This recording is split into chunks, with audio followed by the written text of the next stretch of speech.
کسی سے کم نہیں ہے، ہم ڈٹ کر مقابلہ کریں گے۔ اور اللہ کے نبی صلی اللہ علیہ وسلم کو ہمت اور حوصلہ دیا کہ آپ ہمیں موسیٰ علیہ السلام کے ساتھیوں کے جیسا نہ سمجھ لینا۔ انہوں نے کہا تھا، حضرت موسیٰ علیہ السلام جب جہاد پر جا رہے تھے تو اپنے ساتھیوں سے کہا تھا کہ میرے ساتھ چلو، ہم عمالقہ قوم سے جہاد کریں گے۔ تو حضرت موسیٰ علیہ السلام سے ان کی قوم نے کہا تھا کہ تم اور تمہارا خدا دونوں مل کر مقابلہ کرو، اور جب جنگ جیت جاؤ گے تو ہمیں بتا دینا۔ گئے نہیں تھے تو کہا کہ ہم موسیٰ کے ساتھیوں جیسے نہیں ہیں، بلکہ ہم آپ کا ساتھ دیں گے۔ تو اللہ کے نبی صلی اللہ علیہ وسلم خوش ہوئے، اور لہذا اب بدر میں اللہ کے نبی صلی اللہ علیہ وسلم اپنا لشکر لے کر جب آئے ہیں، 313 تھے، 312 تو صحابہ تھے اور ایک اللہ کے نبی صلی اللہ علیہ وسلم تھے۔ 17 رمضان المبارک کا دن تھا، جمعہ کا دن تھا، اور روزہ رکھے ہوئے تھے، اور لہٰذا اب جنگ شروع ہوئی۔ نتیجہ یہ ہوا کہ اللہ کی مدد آئی، وَلَقَدْ نَصَرَكُمُ اللَّهُ بِبَدْرٍ وَأَنْتُمْ أَذِلَّةٌ، اور تم وہ وقت یاد کرو میدان جنگ کہ ہم نے تمہاری مدد کی، وَأَنْتُمْ أَذِلَّةٌ، جبکہ تم تعداد میں بہت کم تھے، کمزور تھے۔ نَصَرَكُمُ اللَّهُ بِبَدْرٍ وَأَنْتُمْ أَذِلَّةٌ۔ تو بدر میں 313 لوگوں کے سامنے ہزاروں کا لشکر ہے، یعنی 1000 کا لشکر تھا۔ نتیجہ یہ ہوا کہ 70 شہید ہوئے، یعنی 70 مارے گئے، جو کفار اور مشرکین کے جماعت کے لوگ تھے، ان میں ابو جہل بھی مارا گیا اسی جنگ بدر میں، اور 70 قید ہو کر آئے ہیں۔ اب یہ کیسے ہوا؟ حالانکہ صحابہ اکرام کے پاس صرف 2 گھوڑے تھے اور 60 زرہ، اور گن کر 6 تلواریں تھیں۔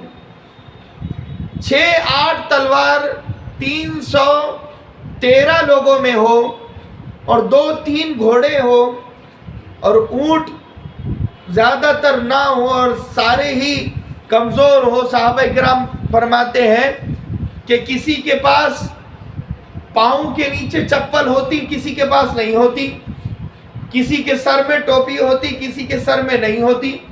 غربت کی وجہ سے عالم یہ تھا کہ پانی کا 2 مشکیزہ ہمارے پاس تھا، اور 313 لوگ تھے، اور بڑی ہی پریشانی کے ساتھ وہ جنگ ہوئی ہے۔ حالانکہ جب آپ مدینۃ المنورہ سے نکلے صحابہ اکرام کے ساتھ، تو اس وقت ظہر کی نماز آپ نے پڑھی اور نکلے ہیں، تو غالباً روزے کی حالت میں سفر بھی ہوا اور پھر جنگ بھی ہوئی ہے۔ تو یہ اللہ کے نبی صلی اللہ علیہ وسلم نے اور صحابہ کے ساتھ اللہ تبارک و تعالیٰ کی مدد تھی۔ صحابہ اکرام خود کہتے، بدری صحابہ جو تھے، کلن وعد اللہ الحسنى، ہر ایک کے لیے جنت کا وعدہ ہے کہ افعلوا ما شئتم قد غفر لکم، کہ تم جو چاہے وہ کرو، اللہ نے تمہیں معاف کر دیا، بخشش کر دی۔ یہ بدر کے صحابہ کے بارے میں اللہ تبارک و تعالیٰ نے فرمایا۔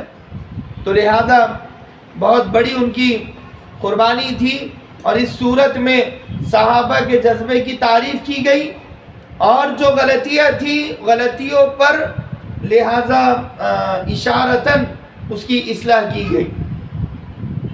تو جب یہ جنگ ہوئی، جنگ بدر، تو 3 جماعتیں مسلمانوں کی بن چکی تھی۔ ایک جماعت اللہ کے نبی صلی اللہ علیہ وسلم کی حفاظت کر رہی تھی، ایک جماعت دشمنوں کا پیچھا کر رہی تھی، اور ایک جماعت مال غنیمت کو لوٹ رہی تھی۔ جب جنگ ختم ہوئی تو جنگ کے خاتمے پر یہ نقشہ تھا کہ ایک جماعت دشمنوں کے تعاقب میں، یعنی دشمنوں کے پیچھے بھاگ رہی ہے، اور ایک جماعت اللہ کے نبی کے چاروں طرف اللہ کے نبی کو گھیرے ہوئے ہیں، یعنی اللہ کے نبی کی حفاظت کر رہی ہے، اور تیسری جماعت مال غنیمت کو تقسیم کر رہی ہے۔ تو وہ جو مال غنیمت والے تھے انہوں نے مال غنیمت لہذا وہ حاصل کر رہے تھے، تو مال غنیمت کو انہوں نے لیا اور رکھ لیا۔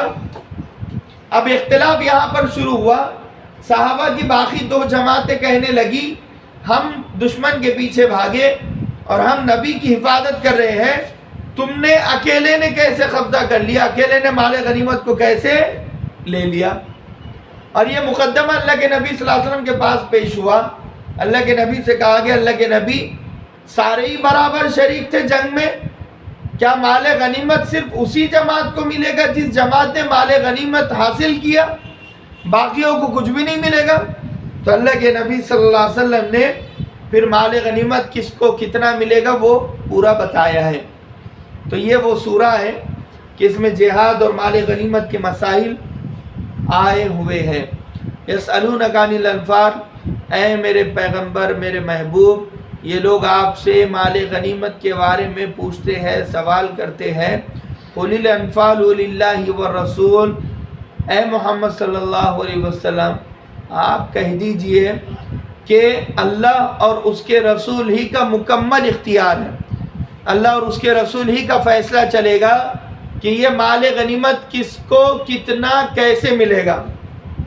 فاتقوا اللہ، اللہ سے ڈرو، وَأَصْلِحُوا ذَاتَ بَيْنِكُمْ، اور آپس میں صلح کر لو، مل کر رہو۔ یہ صحابہ کی جماعتوں کو ترغیب دی گئی، لڑنا جھگڑنا نہیں ہے بلکہ مل کر رہو آپس میں۔ وَأَطِيعُوا اللَّهَ وَرَسُولَهُ إِن كُنتُم مُؤْمِنِينَ، اور اللہ اور اس کے رسول کی اطاعت کرو اگر تم مومن ہو۔ إِنَّمَا الْمُؤْمِنُونَ الَّذِينَ إِذَا ذُكِرَ اللَّهُ، اب لہذا مومن کون ہے اس کی نشانی بتائی کہ مومن تو وہ ہیں، یقیناً مومن تو وہ ہیں الذین اذا ذکر اللہ، جب اس کے سامنے اللہ کا نام لیا جاتا ہے، وجلت قلوبہم، اس کا دل ڈر جاتا ہے، واذا تلیت علیہم آیاتہ، اور جب قرآن مجید کی آیتیں ان کے سامنے تلاوت کی جاتی ہے، پیش کی جاتی ہے، زادتہم ایمانا، ان کا ایمان بڑھ جاتا ہے، وعلی ربہم یتوکلون، اور وہ اپنے پروردگار پر پورا پورا بھروسہ کرتے ہیں۔ الذین یقیمون الصلاۃ، جن لوگوں نے نماز، دیکھو یہ مومنین کی نشانی بتائی جا رہی ہے کہ مومن وہ ہوتا ہے جب اللہ کا نام سنتا ہے تو دل ڈر جاتا ہے اور رونگٹے کھڑے ہو جاتے ہیں اور اس کا ایمان میں اضافہ ہو جاتا ہے۔ ہم دن رات امام کے پیچھے کھڑے ہو کر روتے نہیں ہیں، رونگٹے کھڑے ہوتے نہیں ہیں، یا اللہ کا ذکر و اذکار کرتے ہوئے رونگٹے کھڑے نہیں ہوتے، اور ہم احساس اور فیلنگ کے ساتھ تسبیحات بھی پوری نہیں کرتے ہیں۔ تو فرمایا ہے کہ ایمان والا وہ ہے جو اللہ کو ایسے یاد کرے جیسے یاد کرنے کا حق ہے۔ اور دوسرا فرمایا الذین یقیمون الصلاۃ، جو نماز قائم کرے، روزانہ پابندی سے 5 وقت کی نماز کم سے کم پڑھنا چاہیے۔ وَمِمَّا رَزَقْنَاهُمْ يُنْفِقُونَ، اور تیسری ایمان والے کی نشانی وہ ہے کہ ہم نے جو اسے مال دیا ہے اس مال کے معاملے میں وہ خرچ کرتا رہتا ہے، یعنی زکوٰۃ، صدقات، عطیات، ہدایہ، تحفے، تحائف دیتا رہتا ہے۔ صرف رمضان میں زکوٰۃ نہیں نکالتا، بعض لوگ 11 مہینے کچھ نہیں دیتے، 12ویں مہینے میں کچھ دیتے ہیں تو چڑ کر دیتے ہیں، دل سے نہیں دیتے، بلکہ تحفے، ہدیے، عطایہ، زکوٰۃ، صدقات، ایصال ثواب، ثواب جاریہ کی نیت سے دینا چاہیے، اپنے مال کو اللہ کے راستے میں لگانا چاہیے۔ اولئک هم المؤمنون حقا، بس یہی لوگ ہیں جو حقیقت میں ایمان والے ہیں۔ یعنی ایک تو نشانی یہ ہے کہ وہ جب قرآن پڑھا جاتا ہے تو یہ روتے ہیں، انہیں فیلنگز ہوتی ہے، احساس ہوتا ہے، اور دوسرا یہ نماز پڑھتے پابندی سے، تیسرا یہ زکوٰۃ، صدقات، عطیات، ہدایہ پابندی سے دیتے ہیں، خوب خرچ کرتے ہیں۔ اولئک هم المؤمنون حقا، حقیقت میں یہی ایمان والے ہیں۔ لہم درجات عند ربہم ومغفرۃ ورزق کریم، اور ان کے لیے بڑے بڑے درجے ہیں ایسے ایمان والوں کے لیے تمہارے پروردگار کے پاس، اور بخشش ہے، اور ایک عمدہ رزق ہے، اعلیٰ رزق ہے، رزق کریم۔ کما اخرجک ربک من بیتک بالحق، کہ جیسے یعنی یہ مال غنیمت کی تقسیم کی مثال اللہ نے یہاں پر دی ہے کہ یہ مال غنیمت کا معاملہ تمہارا ایسا تھا جیسے تمہارے پروردگار نے تمہیں اپنے گھروں سے نکالا، کما اخرجک ربک من بیتک بالحق، جیسے تمہارے پروردگار نے تمہارے گھر سے تمہیں نکالا بالحق، حق کی تلاش میں، وَإِنَّ فَرِيقًا مِّنَ الْمُؤْمِنِينَ، یقیناً مسلمانوں میں سے ایک جماعت لکارہون اس جنگ کرنے کو برا سمجھ رہی تھی۔ صحابہ کے بارے میں صحابہ کی ایک جماعت کہہ رہی تھی چلو واپس چلے جائے گے، کہاں جنگ لڑیں گے، وہ ان کے پاس اتنے ہتھیار ہیں، ہمارے پاس کچھ نہیں ہے، اسی لیے چھوڑ دیں گے، لہذا جنگ نہیں لڑیں گے، اکثر یہ چاہ رہے تھے۔ یجادلونک فی الحق بعد ما تبین، اللہ فرماتا ہے کہ حق اور سچی بات ان پر کھلنے کے باوجود، واضح ہونے کے باوجود، ظاہر ہونے کے باوجود، یجادلونک کہ یہ حق اور واضح ہو گیا ان کے آنکھوں کے سامنے، پھر بھی یہ حق کے معاملے میں بحث کرتے ہیں، ضد کرتے ہیں، ہر دھرمی کرتے ہیں، اڑ جاتے ہیں۔ بعدما تبین، حق واضح ہونے کے بعد یہ اڑ جاتے ہیں، بحث کرتے ہیں، کانما یساقون الی الموت، گویا یہ موت کے منہ میں جا رہے ہیں، وہم ینظرون، اور وہ دیکھ رہے ہیں کہ ہم موت کے منہ میں جا رہے ہیں۔ تو لہذا خاص طور پر ان باتوں کا ہمیں خیال رکھنا چاہیے۔ آج چونکہ طبیعت بھی میری کچھ برابر نہیں ہے، طبیعت کل سے خراب چل رہی ہے اور بڑی مشکل سے میں آیا ہوں، اور چونکہ تفسیر کرنا بھی ضروری تھا اور جمعۃ المبارک کا دن ہے، اس لیے مختصر میں یہ تفسیر پیش کر دی گئی۔ انشاءاللہ پھر کبھی جنگ بدر کا تفصیل سے واقعہ پیش کیا جائے گا۔ اللہ تبارک و تعالیٰ سے دعا ہے کہ اللہ کہنے سننے سے زیادہ ہم تمام کا عمل کی توفیق نصیب فرمائے۔ وآخر دعوانا الحمدللہ رب العالمین، وما توفیقی الا باللہ۔